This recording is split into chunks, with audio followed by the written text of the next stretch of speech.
Amazon is the virtual pipeline. It is the glue that connects every household in the United States. How much money can we make with this thing? And I'm not looking for home runs, I'm looking for base hits. It's like if I can get this product up and going and it can make 8 to 10 sales a day, and I can put $10 in my pocket every time this thing makes a sale, that's $36,000 a year.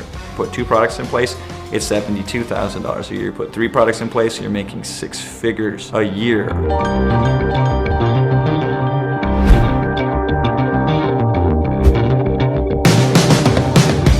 Here's the interesting thing with trading is that the difference between creating a consistent income from the markets and that is that over the course of 100 trades, did you make money or not? So if you've got the skill set and the mindset over the course of 100 trades, you're gonna have winners and losers, but you're gonna generate income from that. So it's those mental skills and having the discipline to stick to the plan.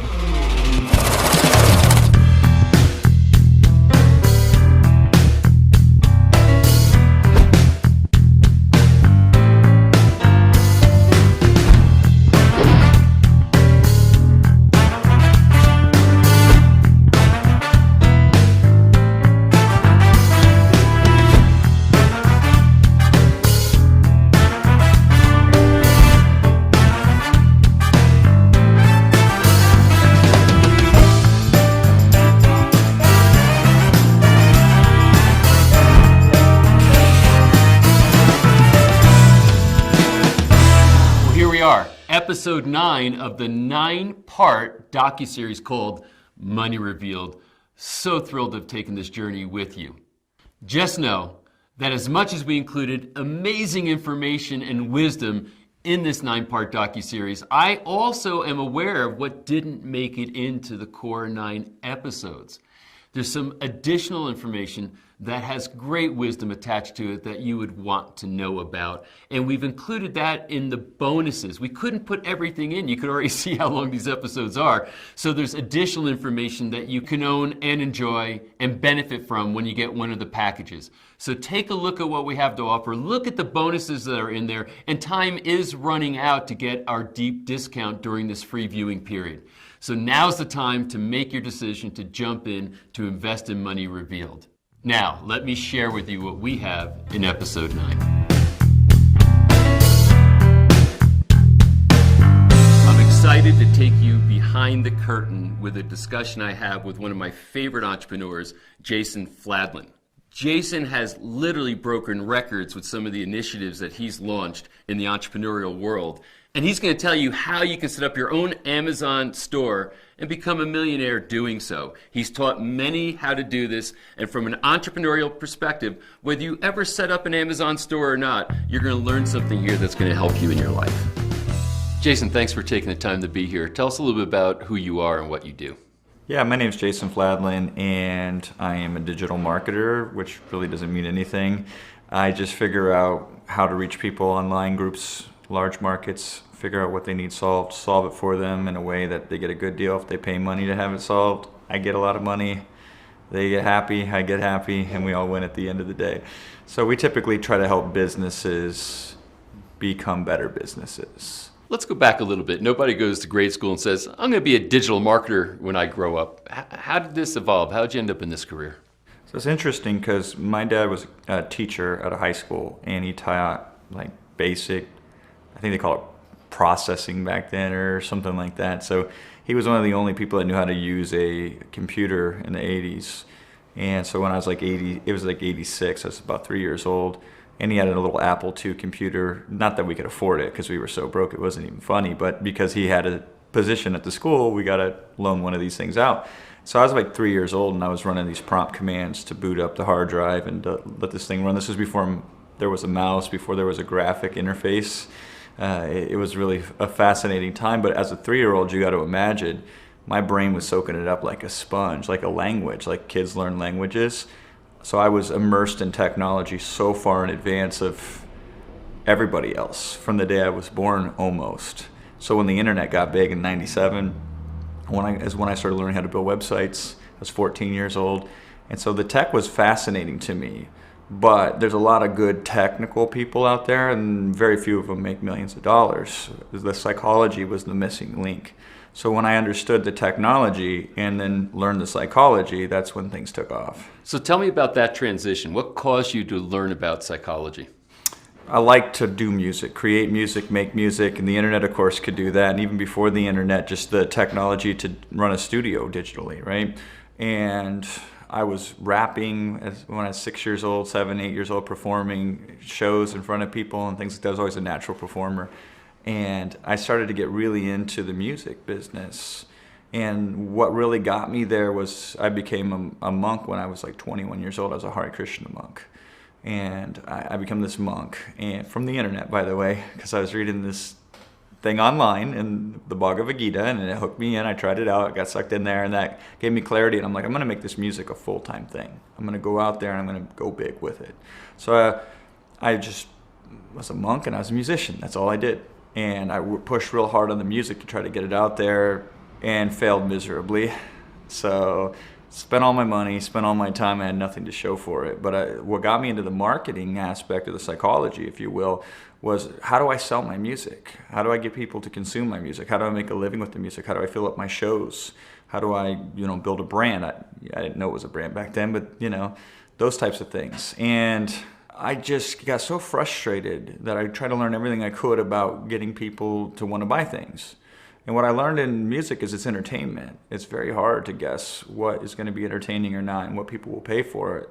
But then the psychology of what about problems? If people are having really some massive problems and I can use information and education, that seemed to me to be a lot easier and just as lucrative. So I got so fascinated by the psychology of why people decide to buy things. And then when you marry that with the technology, I could go from 0 to 1 million real quick because I could reach a lot of people online, and there was no technical hurdle that would stop me. Nowadays in 2019, they figured all that stuff out. So now it's like, people can post on Facebook and they don't even know how to spell Facebook anymore. But when I started, you had to write HTML if you ever wanted to put a message on the internet. So it's funny what we take for granted nowadays, but because I could get over the hurdles way back in the day, I was essentially a pioneer in the field of digital marketing. Tell us about some of your successes and failures starting there. What did you do? So I tried a lot of things. I tried to market the music, then I tried to sell information around the music. That didn't work. But what happened was, this was about 2007, Google was getting so big, and there was this site called Easing Articles where you would write an article, post it on Easing Articles, and then at the end you could put a little bio, say, hey, come to my website if you want more information.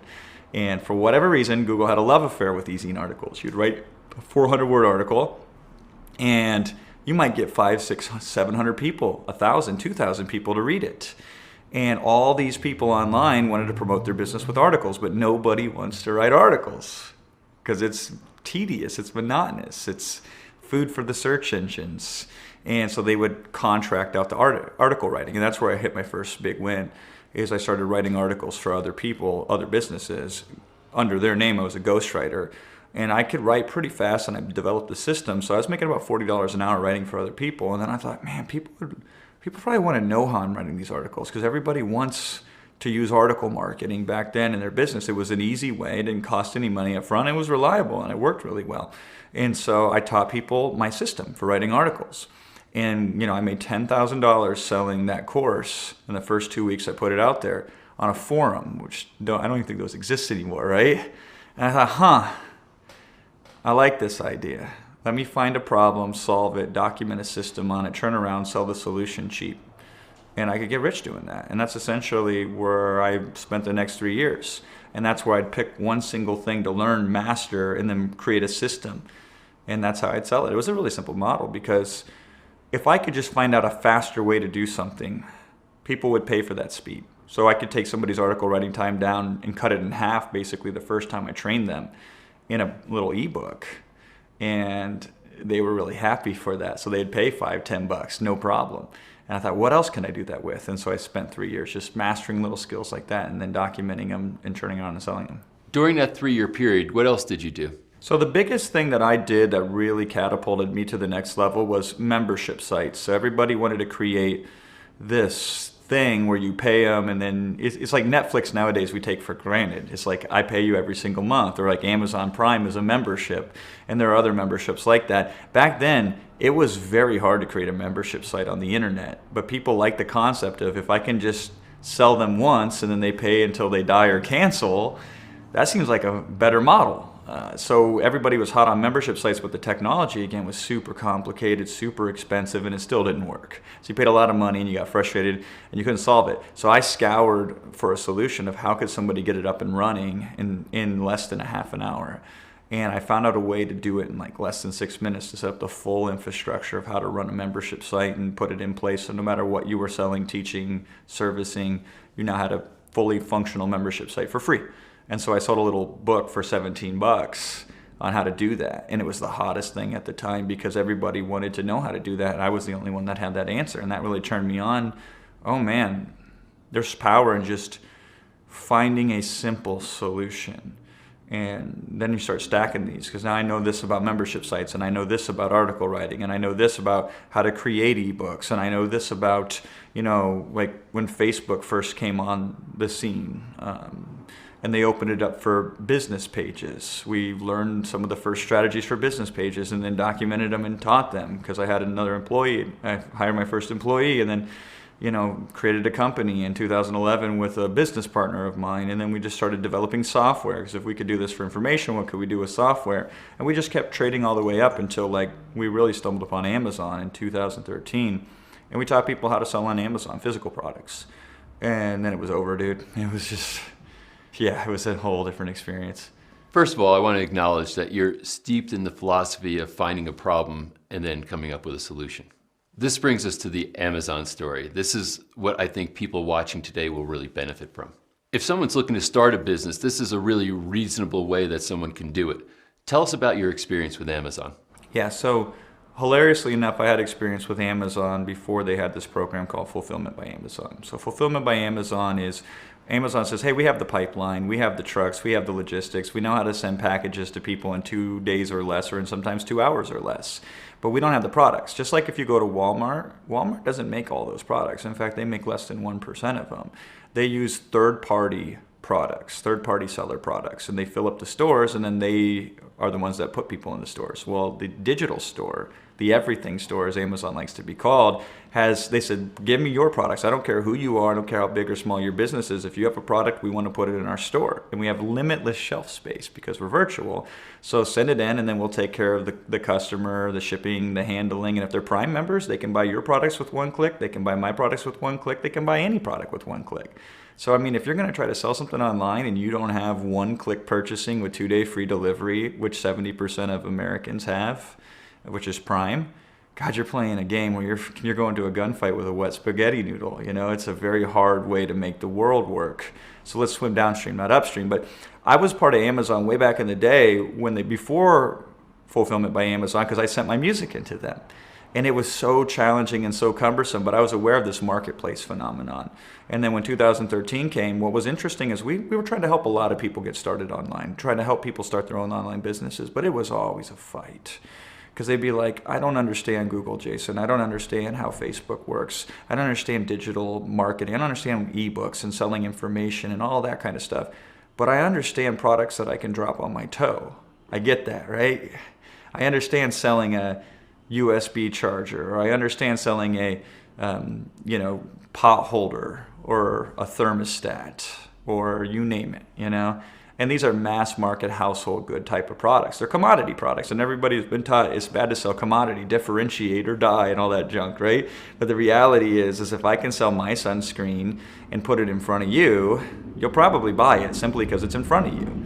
So if you go to the store and you see 6 different brands of peanut butter, you're just gonna pick one of those 6. And that's how you win the game. So if I can get in front of everybody and be one of those 6 peanut butters, then I'll win the game without being a big gigantic brand name. I'll win the game without having to, master supply chain management and all this crazy stuff. But here's the game on Amazon, and this is something a lot of people don't realize is Amazon is a search engine.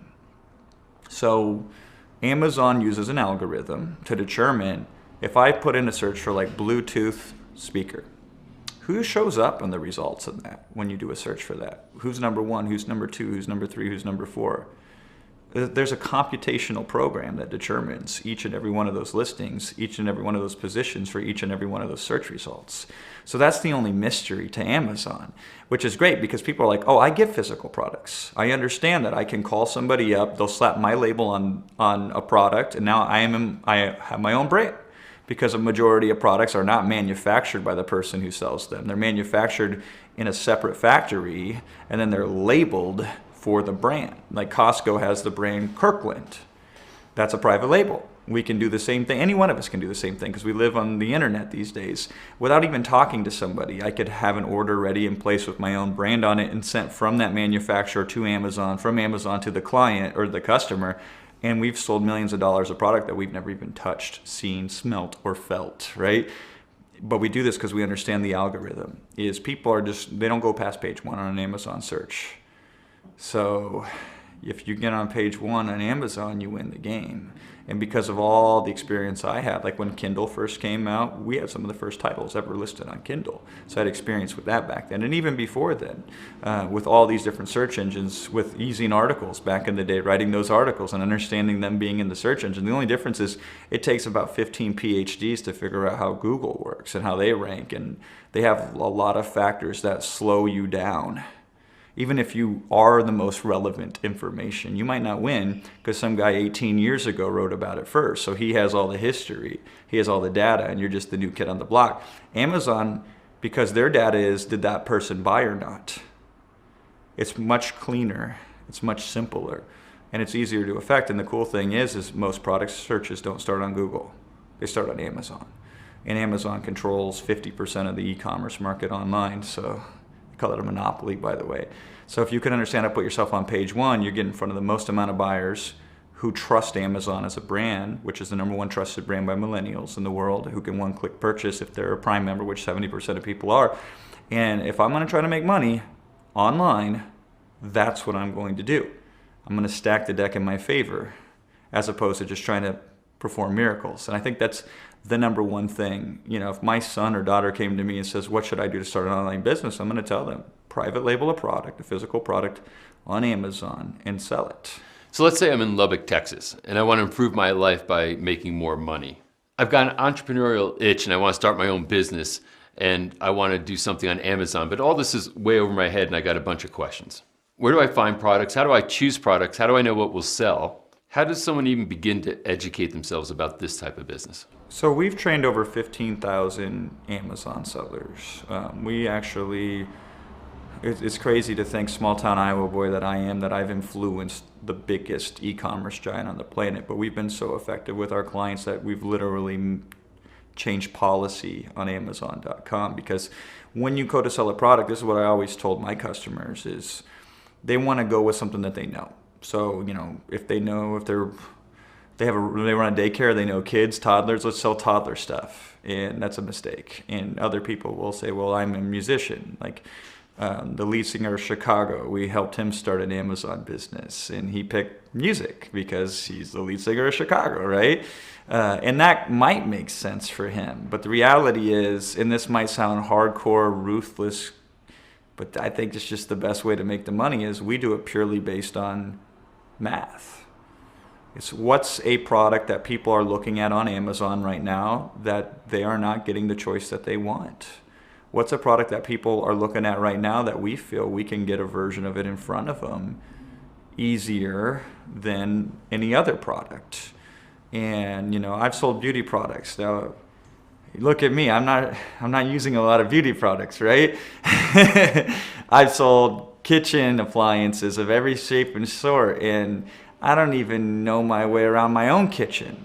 But why did I sell them? I sold them because I said, wow, these are only the options on page one for people on Amazon right now. There's all these people buying these products on Amazon, and there's few people selling these products on Amazon. And I think I can put a product on page one because I see a product on page one right now that sucks.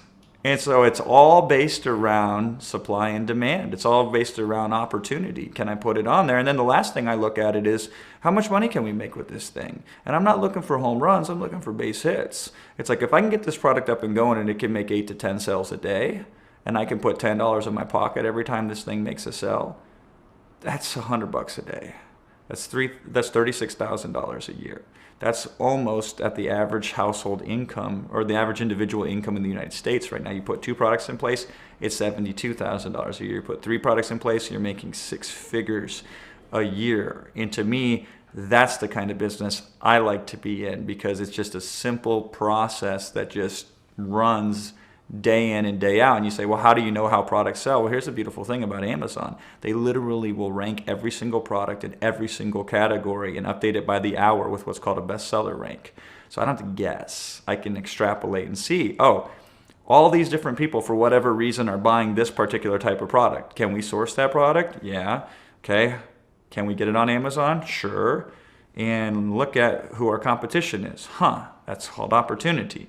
So I fall in love with products all the time based on their potential to make me money. But I don't have to know anything about those products day one. I just have to realize that this is an opportunity to give Amazon what it wants, which is a better customer experience, to give the customer what they want, which is a better choice. And then I get everything I want as a result of that. This is absolutely fascinating. You're not imposing what your interests are on the market. You're finding out what the soft spots in the market are, and you're doing this all through research. Yeah. Most of it is purely through research and then understanding some of the factors of what Amazon has. And so this is what I find so interesting, is experience becomes a detriment on Amazon. So somebody says, I'm brand new, Jason, what do I know about business? And I say, awesome, congratulations, because everybody else takes an old way of doing business, which is an offline approach, and they try to force it online and they lose. And people that are brand new, they don't have those biases. And so if we're used to shopping where we can pick up products and look at them and do a full 360 check and ask the clerk if a question or a clarification about it, then yeah, I don't have an advantage there because I've never sold a product like that in my life. But I've sold millions and millions of dollars worth of products online. How do you sell a product? What would you do differently if you knew the customer couldn't pick it up? If they couldn't turn it around, if they couldn't touch it, if they couldn't ask somebody for clarification? Well, it's a great question to ask. And so what we realize is the packaging and the designs and the labels, you would design them offline to stand out on a shelf. Well, that will absolutely not make you stand out online. There's all kinds of things that we would do. So I'll give you an example. If I know that my number one search phrase is going to be a certain specific word, we're going to make the label have those words on them. So when somebody searches that and scans the list of products, they see the word phrase that they just put in to the search bar. And what happens? They click through our product before they click through anybody else's. And that's just one example of, we literally make from the ground up our whole approach to be, we're selling on Amazon and only on Amazon, and we're going to look through the eyes of a customer going to Amazon. So all these big brands who are trying to port their products in and force them to work on Amazon, they are at such a disadvantage to somebody just starting out who's making products for specifically the purpose of serving Amazon. And that's how you win. Absolutely brilliant. Tell me some of the experiences of the over 15,000 people you trained. Surely some of them have gone on to do great things based on what you taught them. Yeah, we have single-handedly tracked over 100 people who've built a 7-figure Amazon business from scratch, meaning they came in with $0 and now they have $1 million plus business. Some of them have 8-figure businesses, $10 million or more. Some of them I know that we've trained from the start have sold their business for more than $10 million. And those are nice, and I like those, and those are cool. But more important to me is we have a lot of people, really for most people, just an extra $20,000 a year is a complete difference in lifestyle. I mean, there's a lot of people out there who don't have insurance right now. Over 50% of Americans, I think, don't have insurance. If you make an extra $20,000 a year, you can sleep well at night knowing that you're not one emergency away from bankruptcy, right? And that's nice. Or there's a lot of people who know they need a vacation and want a vacation, but they can't afford to take a vacation. And that sucks. And now they can. That extra $20,000 will change their whole life. That extra $20,000 for most people living today is the difference between being stressed out and being at ease. And so those are the types of people I really enjoy, because the Amazon business, once it gets started and gets going, it tends to stay going on its own. Whereas all these other digital businesses, the moment you stop working it, is the moment it stops working for you. But Amazon has that tipping point. If I can put a product in front of a bunch of people and it's a decent product, it will stay there. And so, just work backwards. 20,000. Let's say you make $10 every time you sell a product, which is a pretty standard estimation, right? You got to sell 2,000 products a year.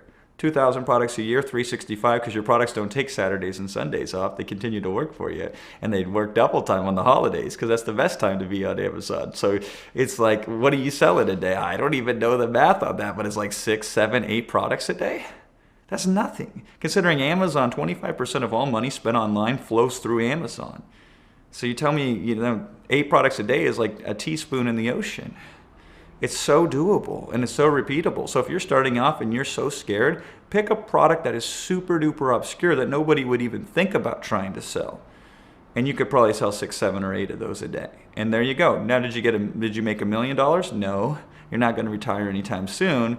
But now you're sleeping well at night. Now you feel comfortable about yourself. You're taking care of the financial strain in your life, and you can focus on other areas of your life. And to me, we have seen a whole bunch of people do that. And that I feel comfortable about, that I feel is reliable, and that I feel so good at helping people accomplish that. Because it really makes me feel good about my mark that I'm putting on this world. What does the time commitment look like for someone who's looking to fall in that range of making an extra $20,000 to $36,000 per year in an Amazon business? So I love the time question, because the real answer to that is whatever time that you can make available is enough. You just might get there a little later or a little sooner. But it's a journey, it's not a race.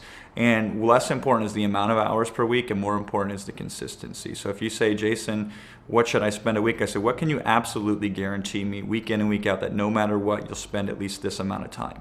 And if you say, Jason, 5 hours, done. We can make it work in 5 hours. If you say, Jason, I can do 40 hours a week, I'd probably say, no, that's too much.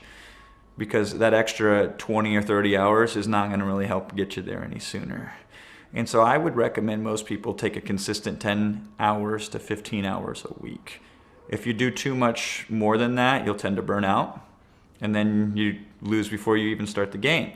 If you do less than that, you can still get there. We've had people spend 1 hour a week, and if that's your only option, that's your only option, and it will still work if you do 1 hour a week. It's the only business I've ever seen, by the way, that does that, where you can just go slow and steady and win the race.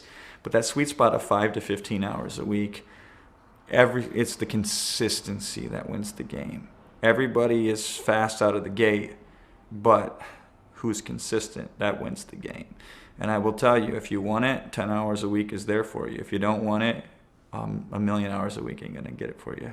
Everyone knows that an entrepreneurial or business venture comes with risk. What kind of risk accompanies this type of business? I love thinking about the risk, because I'm a risk-first type of guy. What's the downside? Show me the downside before you show me the upside. And there's risks. There's risk involved in everything, and there's risk involved with this one, with Amazon as well. If I source a product, I'm going to have to pay for the inventory up front.